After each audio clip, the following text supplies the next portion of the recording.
नमस्कार दोस्तों, आज मैं आपको एक सवाल का जवाब दूंगा। क्या मुझे करेंट अकाउंट खुलवाना चाहिए? जनरली ये सवाल छोटे मोटे व्यापारी पूछते हैं, या फिर जिन्होंने अपना बिज़नेस अभी अभी स्टार्ट किया होता है वो पूछते हैं, या फ्रीलांसर पूछते हैं जिनके बिज़नेस तो चल रहा है लेकिन ट्रांजैक्शंस कम होते हैं।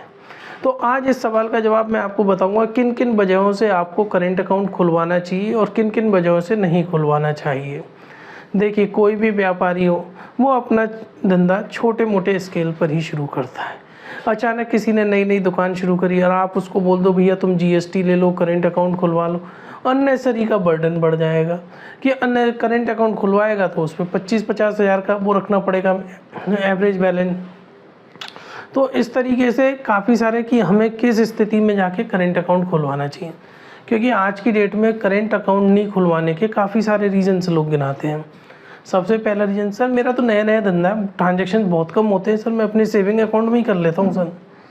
या मेरा छोटा व्यापार है सर, मुझे इनकम टैक्स देना पड़ जाएगा अगर मैंने करेंट अकाउंट खुलवा लिया तो। सर अगर करेंट अकाउंट खुलवा लेते हैं तो सेल्स टैक्स के झमेले में कौन पड़ेगा, सेल्स टैक्स नंबर लो, ये लो वो दो, इस वजह से नहीं खुलवा रहे। जब आपका बिज़नेस छोटा होता है तब तो बहुत अच्छी बात है कि आप अपने खुद के सेविंग अकाउंट में कर रहे हैं, लेकिन तब बिज़नेस थोड़ा बड़ा हो जाता है तो आपको वाकई में करेंट अकाउंट फ़ायदे का सौदा लगता है। शुरू में घाटे का सौदा लगेगा जब आपका बिज़नेस छोटा रहेगा, लेकिन जब बिज़नेस एक्सपांड हो जाएगा तो ये आपको फ़ायदे का सौदा लगेगा। मैं अब आपको बताता हूँ क्यों। देखिए, मान के चलिए जब आपका बिज़नेस एक्सपांड हो रहा है, आप साल भर में 20 लाख से ज़्यादा के ट्रांजेक्शन्स कर रहे हैं सेविंग अकाउंट में, तो वो काफ़ी ख़तरनाक हो सकता है इनकम टैक्स के पॉइंट ऑफ व्यू से। लेकिन अगर आप करेंट अकाउंट खुलवा के उसमें ट्रांजैक्शन करेंगे तो कोई इशू नहीं है, आप उसमें नॉर्मल तरीके से ट्रांजैक्शंस कर सकते हैं।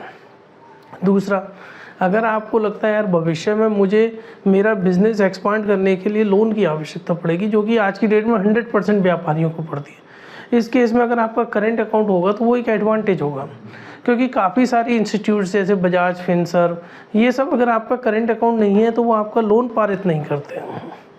यानी कि आपको फिर क्या है कि अगर यदि आप और छोटे एनबीएफसी से लोन लोगे तो वो बहुत महंगा पड़ता है। करेंट अकाउंट आपका है, उसमें ट्रांजैक्शंस अच्छे चल रहे हैं, रनिंग में ट्रांजैक्शंस है, रेगुलर ट्रांजैक्शंस है, तो चांसेस ज़्यादा है कि आपको लोन में अच्छी डील मिल जाएगी। अच्छी डील का मतलब ये है कम रेट ऑफ इंटरेस्ट और लोन अमाउंट ज़्यादा। अब मान के चलिए आपके कैश में ट्रांजैक्शंस होते हैं, तो कैश में ट्रांजैक्शंस होते हैं मतलब लेन देना भी के कैश में, वैसे भी मैं एग्जांपल देता हूँ। मान के चलिए आप कोई फ्रूट्स की दुकान लगाते हैं, तो फ्रूट्स की ऑब्वियसली बात है कि आपकी जो बिक्री होती है वो कैश में होती है, और तब आप सुबह मंडी में जाके फ्रूट्स खरीदेंगे तो वो भी आपको कैश में ही देने होंगे। इस केस में इस तरह के जो धंधे हैं उनमें अगर आप करेंट अकाउंट ना खोल के नॉर्मल कैश में ट्रांजेक्शन करेंगे तो भी चल जाएगा, उसमें कोई ज़्यादा ऐसा इशू आएगा नहीं। कि कई सारे ऐसे धंधे हो सकते हैं जो सिर्फ कैश में काम करते हैं। मान के चलिए अब आप अपने बिज़नेस को ग्रोथ मोड पे चाहते हैं, इनिशियली ठीक है आपने सेविंग अकाउंट से काम चले, लेकिन अगर आप ग्रोथ करना चाहते हैं बिज़नेस में तो करेंट अकाउंट होना बहुत ज़रूरी है। वो काफ़ी सारे हेडेक बचा देता है, क्योंकि एक तो क्या बैंकिंग चार्जेस बहुत कम हो जाते हैं, क्योंकि देखो सेविंग अकाउंट अगर आप यूज़ करोगे तो वो चेक बुक का भी चार्जेस ले लेंगे आपसे, एनईएफटी का भी ले लेंगे, आरटीजीएस का भी ले लेंगे। लेकिन अगर आपका करेंट अकाउंट है, एनईएफटी आरटीजीएस सब फ्री में होता है, चेक बुक आप अनलिमिटेड इशू करवा सकते हो, कितने भी ट्रांजेक्शन करो, कोई हेडेक नहीं कि कोई मेरे अकाउंट पे होल्ड लगा देगा, क्योंकि जनरली जो अकाउंट फ्रीज़ होते हैं वो सेविंग अकाउंट के ही फ्रीज़ होते हैं। करेंट अकाउंट फ्रीज़ हो जाए ये बहुत कम चांसेस हैं, अनटिल अनलेस की प्रोपराइटर या डायरेक्टर ने कुछ ऐसी भयानक गलती कर दी है जिसकी वजह से जो रेगुलेटरी अथॉरिटीज़ हैं उन्होंने आके इम्पोज किया हो। इनकम टैक्स में छूट मिलती है। मैंने एक कैलकुलेशन किया था, अगर आप प्रोपराइटरशिप फर्म के में काम करते हैं और वो ट्रांजेक्शन्स करते हैं और जबकि एक प्राइवेट लिमिटेड कंपनी में काम करते हैं तो टैक्स में काफ़ी ज़्यादा बेनिफिट मिलते हैं प्राइवेट लिमिटेड कंपनी में, जो कि पूरा काम ऑथराइज तरीके से करेंट अकाउंट में होता है। तो आप करेंट अकाउंट को ही इस्तेमाल करें अगर यदि आपके ट्रांजैक्शन एक लेवल के बाद ज़्यादा हैं तो।